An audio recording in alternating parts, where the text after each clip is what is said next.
Most people think they choose brands. But what if the brand is choosing how you're seen? You see someone wearing Nike, and your brain instantly makes assumptions. Confidence, energy, discipline, maybe even success. And the strange part is, most of the time, you don't even realize you're doing it. So the real question is not why do people wear Nike? The real question is, what does Nike say about the person wearing it and why does it work? Let's break it down. First, Nike is not just clothing.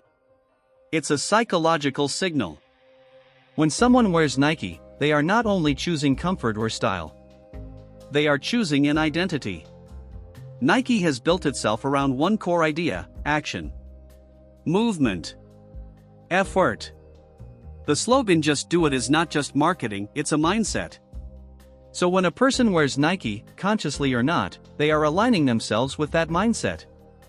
They are saying, I'm active. I'm driven. I'm someone who does things. Even if they're just walking down the street. This leads to the first psychological pattern: identity projection. People don't just wear clothes for function, they wear them to express who they are, or who they want to be. Someone who wears Nike regularly often wants to be seen as energetic, confident, and capable. It's not always about reality. It's about perception. And here's the important part: over time, perception can influence behavior. If you constantly present yourself as active and driven, you may start acting that way more often. The second pattern is association with performance. Nike is deeply connected with sports, competition, and achievement. When people wear it, they tap into that association. It's similar to how wearing formal clothes can make you feel more professional. The brain links the outfit with a role. In this case, Nike links the person with performance.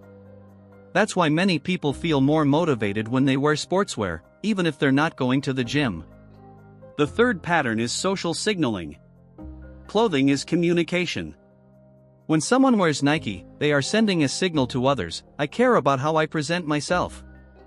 I value energy, movement, and modern culture. It also signals belonging. Nike is widely recognized, which means wearing it places you inside a certain social group: people who follow trends, value style, or connect with sports culture. The fourth pattern is simplicity and confidence. Nike designs are often minimal and recognizable. The logo is simple but powerful.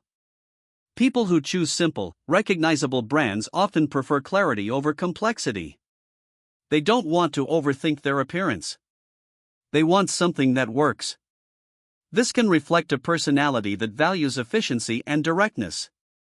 The fifth pattern is aspirational behavior. Not everyone who wears Nike is an athlete. But many people want to feel like one. Wearing Nike can be a small way to move closer to an ideal version of yourself, someone disciplined, active, and successful. This is not fake. It's aspirational. Humans constantly move toward identities they admire.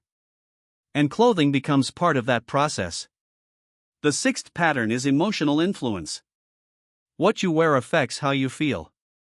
When someone puts on Nike, especially items associated with sports, it can create a subtle shift in mood. They may feel more ready to act, more confident, or more energetic. This is called embodied cognition, the idea that physical states influence mental states. The seventh pattern is cultural influence. Nike is not just a brand, it's part of global culture. It's connected to music, sports, streetwear, and influential figures. When people wear Nike, they are not just choosing clothing. They are connecting themselves to a larger cultural narrative. This is especially strong among younger audiences, where identity is closely tied to culture. The eighth pattern is habit and familiarity. Once someone starts wearing a brand regularly, it becomes a default choice. The brain prefers what is familiar and reliable. Nike is known for consistency. People trust it. And trust reduces decision-making effort. So over time, wearing Nike becomes less of a decision and more of a habit. The ninth pattern is perceived status. Nike sits in an interesting position.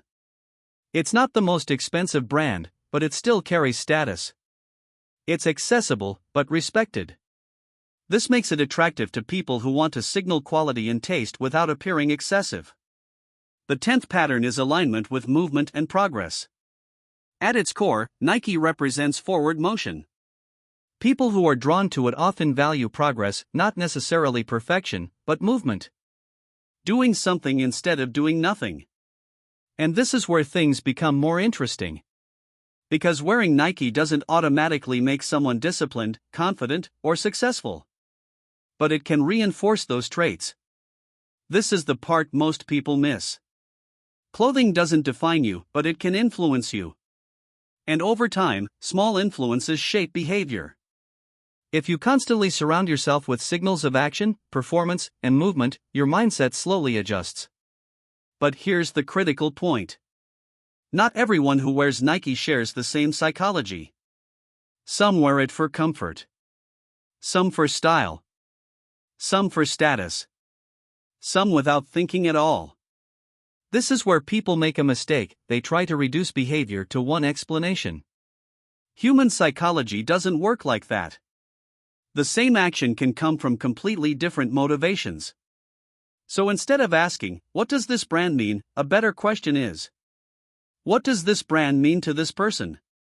Because meaning is always personal. In the end, the psychology of people who wear Nike is not about the brand itself.